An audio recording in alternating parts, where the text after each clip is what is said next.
Kevin, you're on the air. Yes, Bill boy. How are you doing? Fine, Kevin. How are you doing? Not too bad. Nice to hear you there. Nice to be here, sir. It's too bad to hear about Randy gone, but I guess that's it. Yes, everyone's sad that Randy is gone, including myself. Yeah. You had a gentleman, well, a couple of gentlemen now actually, on out that North Spur, Muskrat Falls. Yeah. Before the election last provincial election, right, I called into one of your shows, I don't know which one it was in particular, and about this back in 1980, 81 or 82, somewhere in that area anyway, we did some work up and we did some temporary power there for a company called Fortec.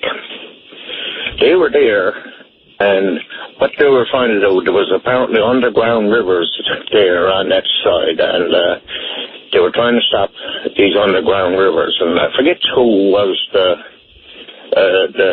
engineering firm that time. It was either SNC-Lavalin or Acres Canada. I'm not quite sure. One of the biggies by the sounds of it.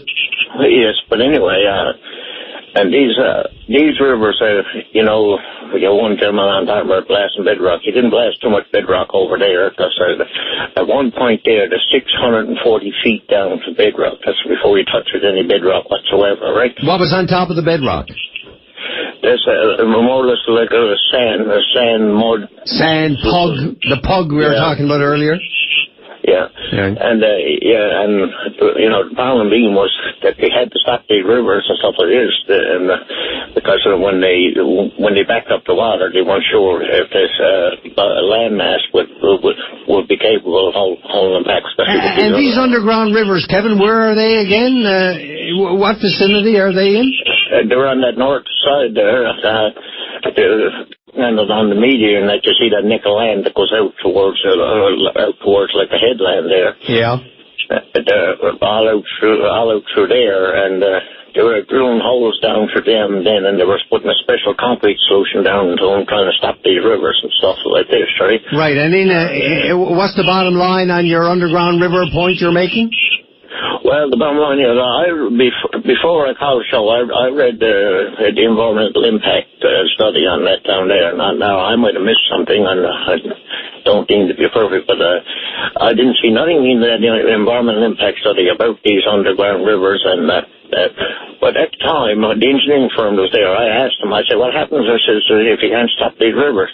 Well, he said, I'm going to put it this way. He said, the price of this project just doubled.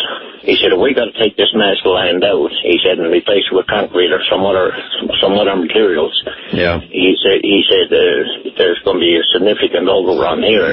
But Kevin, you were knowledgeable. This is back in the early 80s you're talking about. You were knowledgeable about it. So whatever Nalcor and the engineering support has done, they must have taken all this into consideration when they came up with the price. Surely, Evans.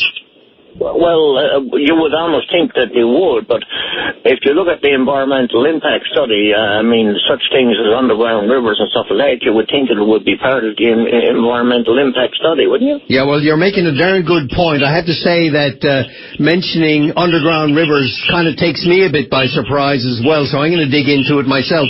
In the meantime, Kevin, I have to go to a break at the top of the hour, but listen, as you dig into this and read the environmental impact studies, get back to us and give us your opinion based on your experience. Will you do that, sir? Yes, okay. Thank you for your time. Thank you very much, Kevin. Appreciate it. Bye-bye.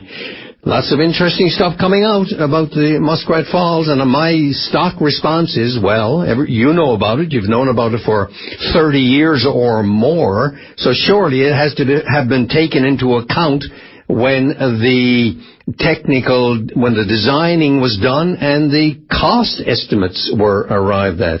Or am I being naive when I ask that?